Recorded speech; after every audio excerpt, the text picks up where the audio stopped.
It always is so weird when you're here because I'm like, I know. I see you. I want to just talk to you, but I have to interview you. I know. And it's like a weird. Like, we're very professional. We'll be official.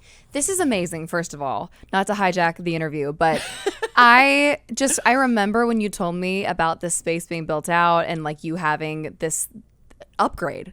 It's a serious upgrade. It's a serious upgrade. We were literally laughing because at one point you were at my house and I was like, I need you to record something. And my studio was like in a closet in a spare bedroom. And you like sat in there and recorded it for me. And now we're here, which is why. I mean, you deserve this and everything. It's just amazing to see. It really is. I'm so happy for you. That you're here and we get to sit down. I was thinking like we haven't done an in-person interview. No. Like maybe since 2018. Like we did something in March, but that was really fast. Yep. Every other time it's been over Zoom. I know. Well, and candidly, we were supposed to do this over Zoom or like with a producer. And remember, we rescheduled it so we could actually hang in person. I'm so happy that you're here. Me too. We have so many things. It had to be this way. It had to be this way. We have so many things to catch up on. First, I just want to know like how you are because you've been like jet setting back and forth between Nashville and LA and everywhere else. I'm good. I mean, I'm in it right now, you know, like I feel like I'm in the sprint and I'm sprinting until CMA Awards. And then I shall go to the house and lock the doors and you know, you'll never see me again. But till then we're in it, but it's fun. I mean, I'm doing a lot of different things. So I feel like I'm getting to wear a lot of different hats. And so there's no day that I'm like, this feels repetitive. I feel bored. You know, I'm like, yes, The Voice or doing this or promo or like talking to friends or award show. So it's always something. It's something different, but then I don't know about you. That it's always fun. It is. But then that to me is always hard because then it's not the same muscle, so I'm extra tired. Last night for the People's Choice Awards, I was so nervous because I haven't been singing. Like I made my record, but I haven't been touring. And I turned in the record like a month and a half, 2 months ago. And I've been doing everything else except for singing, like every other part of my job. And so it sounded amazing. Thanks. I was so happy with it, but I was nervous. You looked great. Thank it looked you. great. I was like, I literally in the video that I was taking, I like gasped when the curtain fell, and it was like city lights behind you, and the smoke billowed out, and sunflowers. It was beautiful. I was happy with it. Good. Wait, so speaking of all these different things you have going on, like I will talk so much about patterns, but first I want to know like how is voice stuff going? I know that you can't really talk about it. Fun. Okay, good. It's so fun. I mean, I knew John Legend from when I filled in for Kelly, but I had never met Bublé and I had never met Adam Levine, and so I was nervous. You know, I grew up on their music. So being up there with them and knowing that I had to fight with them to get certain artists for my team was, I mean, that is such a head trip to be like, I understand that you probably want to go to the lead singer of Maroon 5, but here's why you should pick me instead. Pick me, choose me, love me. Pick me because I'm the most competitive person and I will win. I mean, you've played games with me. I'm pretty ruthless. Have the guys realized that, or have you Yes. been like playing it a little coy? I mean, I'm definitely little sister vibes, which is nice. So I feel like they're like, oh, she's the young country girl, and I'm like, totally. What I don't think they understand is like I'm in my mind, I'm like, you will win because I know how have a competitive you great are. team. So there's no way that you're not. It's so weird though because we're almost done with playoffs, and then we go to live in March. So Such a weird. we have there's so like much such a pre-tape, break. and all these artists just they can't tell anyone that they're on the show or how far they've made it or anything. It's really crazy. It's so wild because the season that's airing now, they're probably in lives, right? They're about to be in lives. Michael's doing both. So he'll do, he did blinds 1 week for 26 and then blinds our week for 27, like back to back. It's crazy. That's so wild. But I'm like so excited to see it. It's fun. It's really fun. Because you always like when you filled in for Kelly. Yeah. Yeah. Like that was just, I'm so excited for everyone to get to see you. Because like I know you know this and like you're like at the height of your career, but everyone always says like once the TV thing hits, it just like it's on another level. It's a different muscle because I'm talking. There's no. Everyone thinks it's scripted. There's no script, and so it requires so much like presence. You know, like you are you are there. The camera's on you 12 hours a day, and you are coaching. You are available the whole time, and so it's just it's a lot of presence. It's a lot of like, okay, in my 10 years, what advice can I give this person, and then like also where can I just step back and listen too. Exactly. It's been nice. Good. Yeah. And then also like speaking of more TV things, the Dr. Odyssey thing, I was like screaming in my living room when I saw this. Same. Okay, so you're guest starring. Guest Also starring. another thing I'm sure that you can't see a ton about. Yeah. But like, how did this happen? What was it like? My God. I mean, like I've been dabbling with the idea of getting into the acting space for a couple of years now because I said the hardest no to it for so long, but I was just scared of sucking. I'm scared of failing, especially publicly, like on a TV film situation. That feels scary. Terrifying to me, especially now dating someone who is in that world and like seeing it is so high octane. I mean, like it's a lot. And so I was open to it. And then I was in LA doing The Voice, and I got the offer. I didn't have to audition. They were just like, will you play this character? So basically, it's a show about a medical team on this luxurious, like sexy cruise ship. And every episode, different guest stars come in to like lead that episode, basically. And so, I got to do it for. Are you playing yourself? No. No. Okay. No. Oh, wait, that's even more fun. It was so fun. And it's like,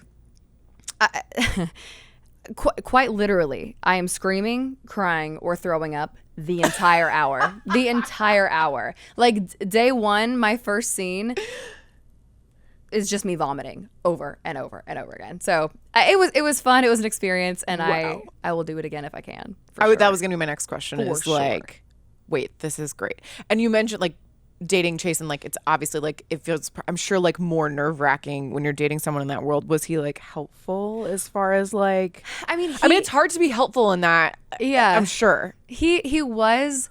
But you know me, I'm so independent. Well, that's the other thing is I'm sure that if he had tried to offer help, you probably I'd be like, no, just let it. me do it. Just let me do it. So I was the only time I had seen like a call sheet before was when I would go visit him on set at Outer Banks. So it was new. So I would like ask him logistical questions of like, what does this mean? Crew call, like where do I fit in here?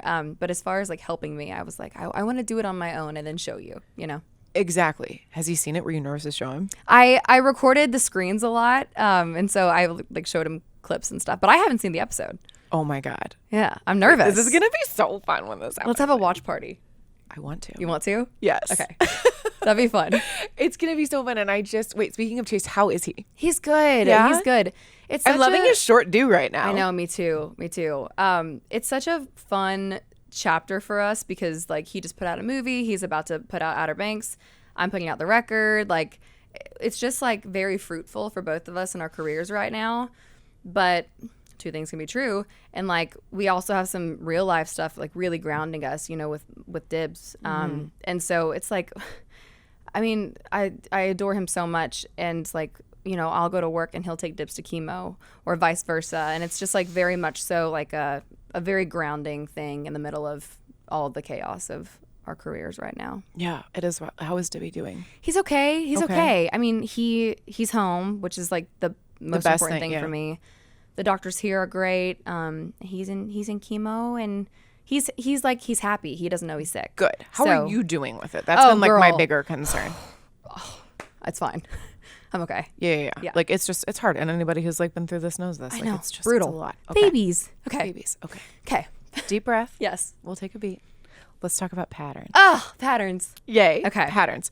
I want to know like story behind title track patterns and how patterns ends up as Well, okay, so I am crazy and I am a control freak. No. And every single album, I always do like the Hail Mary thing where it's like the album's done, but I still have like 3 weeks of wiggle room. What else can I fit in?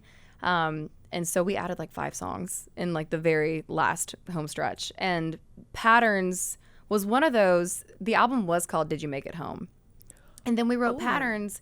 And I was like, man, listening to it with kind of the pillar tracks, like First Rodeo and Two Things and Sorry Mom, I just felt like that thematically fit the whole record better. Because I think the whole thing, all 14 songs are like, okay, I'm 30. Here's my life. What about it do I love? What about it do I want to change? What about it have I contributed to? And then in my closest circle, like, what do I need to mirror with the people that I love the most and kind of assess? And the whole thing is just self-assessment. And some of it is really boppy and some of it's really kind of introspective and heady. And I'm really proud of it. I love this record. You should be really proud of it. And like, I'm so glad you described it that way, because when I was listening to it, like it was like my second or third time through that I was like, this just as the follow-up to Rolling Up the Welcome Mat, like it still feels so true to you, and it's so authentic. Like I'm like, here's this glimpse of a woman, like this glimpse of like this moment of your life where like you've been through this hard thing, you're being really vulnerable, jumping into something else, and like remaining just like so authentic and real. Like I'm trying to think of the best way to put it, because like it feels like we're seeing like you are like, here are my flaws. I'm very aware of them. I'm embracing them, and I'm also like sticking to my guns on the things that matter. And that just like made me so proud of you, because like I know you're going through all of those things, but also like sharing them with the world. Yeah. Like I said this to Keith Urban recently. I was like, I always appreciate when someone shares an experience once they're on the other side of it and they can speak to it. But like I think it's even more beautiful and vulnerable when someone's like, I'm still in the middle of figuring all of this out, and here it is. Forever and ever. Yeah. Like well, forever exactly. and ever we will be. I just think that's like the human experience. But I also think that just reading comments for a long time, like I think people expected me to make this like really sunshiny, happy-go-lucky, mushy-gushy album, and I don't think that's in me. Like that's not how I make music anyway.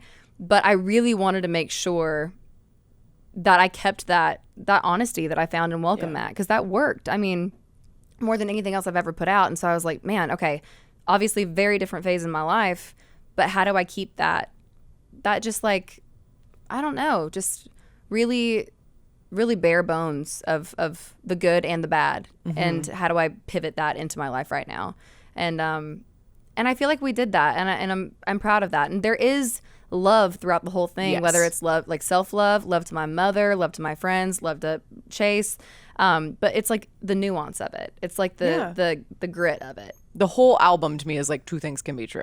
100%. And I like, you have said that to me for years and years. And it's always been like such a good reminder. Like I was actually thinking on my way to work this morning, I was like, I am so tired and I just need to sleep. But I was like, but so many amazing things are happening. Like that's right. I can be grateful for that and really sleepy at the same time. And there's space for both all the time. Yes. Yeah. And it's so important, I feel like, for people to hear that. They say the we of making this album, you made this with like a very close-knit group of women that I really want you to talk about. I could honestly so cry.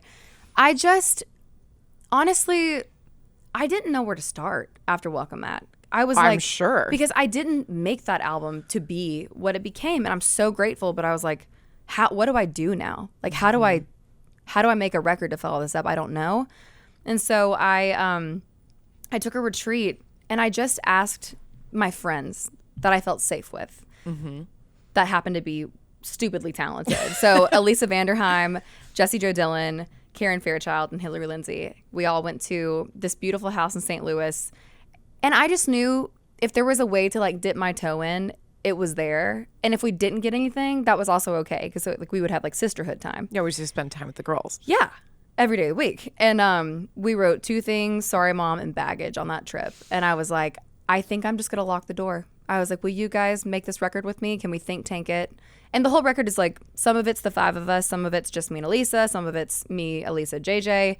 It's all kind of like a collage, but it's just us. It's 5 women producing, writing. That's it. And I'm so proud of that. And you should be. And it's so beautiful. And like, what a fun thing for all of you to have forever. Yeah. Like, I know how important female friendship is to you. And I feel like to have this album wrapped in that is just like, it's womanhood. And I think even though that's not like a theme of the record, I do think there's like this energy of womanhood as a thread throughout every song.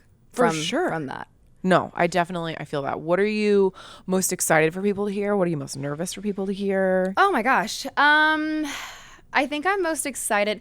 The songs that I've put out before the record are not the songs that I think are like the smashiest. They're not the songs that I think are gonna like pop off on TikTok, which normally that's how you promo a record. Yeah. And I'm not doing that because I wanted to put out like the storytelling before the album comes out. So the bops are in the reserve. They're there and they're ready. Yeah. It's just not what I'm leading with. And I think it's interesting. People are like, is everything mid-tempo? I'm like, well, no. But just wait a second. What a nice question to ask. I'm like, no, just give me a sec. But I think I'm excited for people to hear the bops, because I just, from Love Me Like You Mean It, like I just, that side of me it will always be a part of me. I love writing like those fun, upbeat, fun to play live songs. So I think maybe like We Broke Up and Wait are the two that I'm really excited for people to hear. As far as nervous, I mean, I think the most like vulnerable song on the record is Beg for Your Love. I think that one is, you know, I wrote it one morning and I had my long nails on and I literally bit my nails down so I could play guitar because I just woke up and I had to write that song. And all the girls were waking up. We were on a retreat and coming into the living room and I was playing it. You can hear the fire in the background. Yeah. And I had one mic just like this and I put it down so I could have the guitar and the vocal and just played it down, threw a harmony on it and didn't touch it. And that's what's on the record. And it's so imperfect, but that song is literally, it's about that. And so I'm proud of that one. I'm proud of the sentiment of it. I think it's really important. I mean, gosh, we've talked so much, but for women that have gone through a life change or a breakup or whatever and have grown so much and have understood like what you deserve and what you will and won't tolerate, and to hold that line even when it's hard. Yeah. I'm proud of that message for women. I really am. I think you should be. Like, and I'm also very proud to be in a relationship that, you know, I'm with an artist, and so it's really nice to be able to, even though, yes, this is very much so like my story and our story, to feel supported in telling the truth, you know, and the truth telling of that, I think is really beautiful. I think it's such a beautiful song. First of all, I love when you do like a stripped down you and guitar. I think that will be like such a beautiful moment live. Should it make it at MSG? At MSG.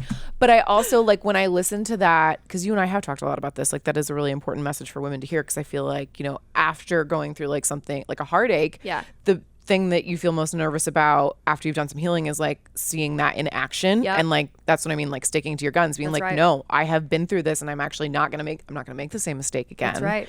And I just evaluating the patterns. Yeah. Do you see? Yes, I do see. What have been like some of your mom's favorites from this? Other than, I'm sure, Sorry Mom. My mom loves Sorry Mom. She loves This Time Last Year, which is like the closing track before the outro. Can I tell you that's the one that wrecked me? Really? Mm-hmm. Well, okay. Yeah. Yes. Because yes, this makes sense. But I also like, it made me think of my story, but it also made me think of your story, because like even every year you can look back and be like, wow. Yeah. But like, for me particularly this year, I was like, that's the oldest song. I wrote that.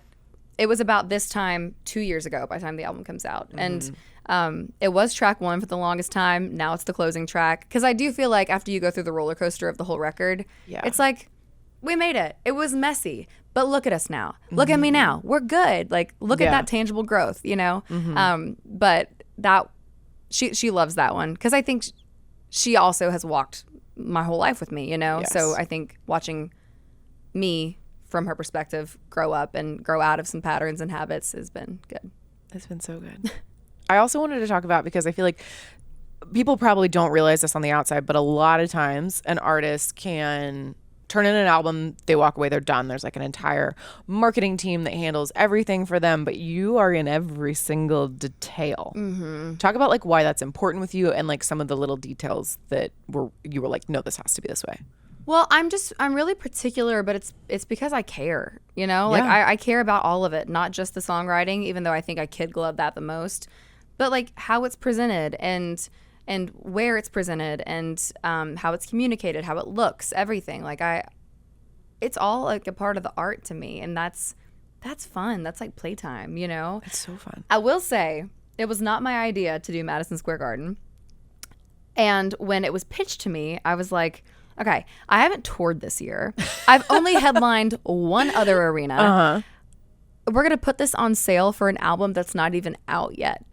That feels a little gutsy. And I'm like a swing for the fence girl. And even that for me, I was like, I don't know if we can pull this off. And so to see it work like it has. And to sell out on your birthday, I'm sorry. To sell out on my birthday, I was like, it was like I'm right where I need to be. This is going to work. Okay, we're good.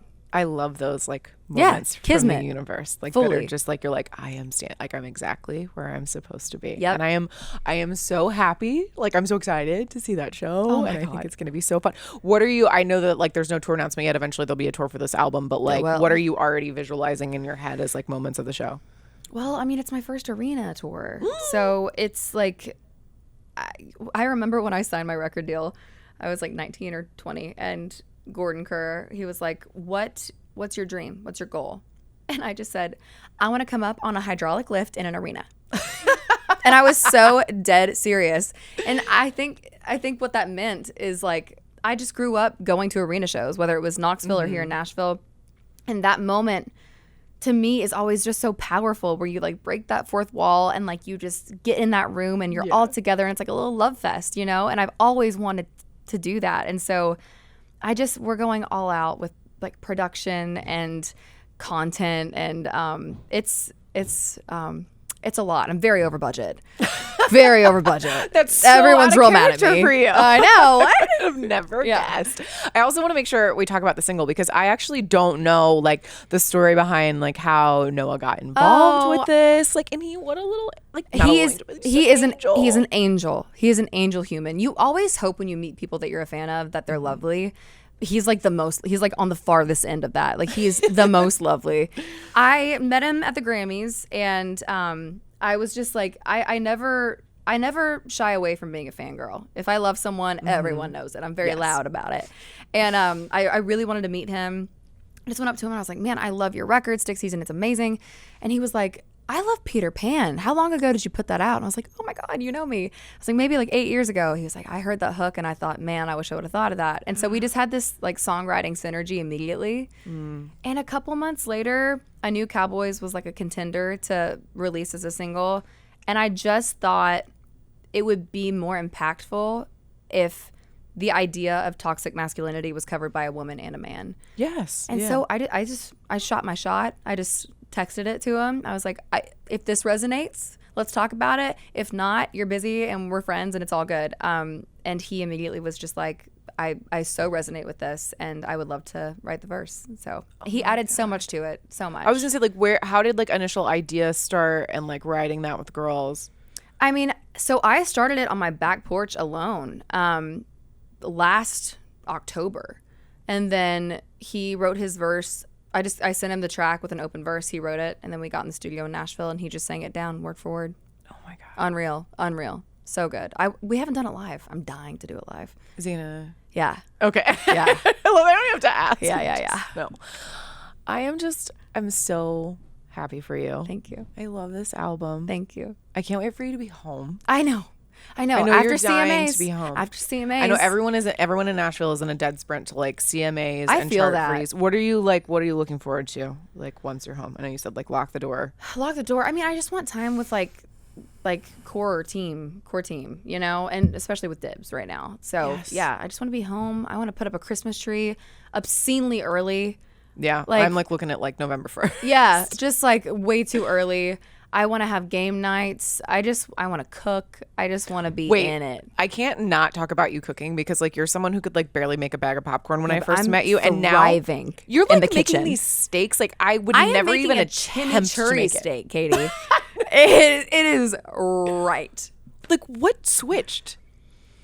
I don't know. I think when I go into a busy season where I know it's going to be head down, go into the sprint, I like try to find things that feel really like grounding and normal. Yes. And even in LA, like we rented a house, got the dogs out there, stocked the fridge, and we're cooking. Just like things that just feel normal, even if I'm not home.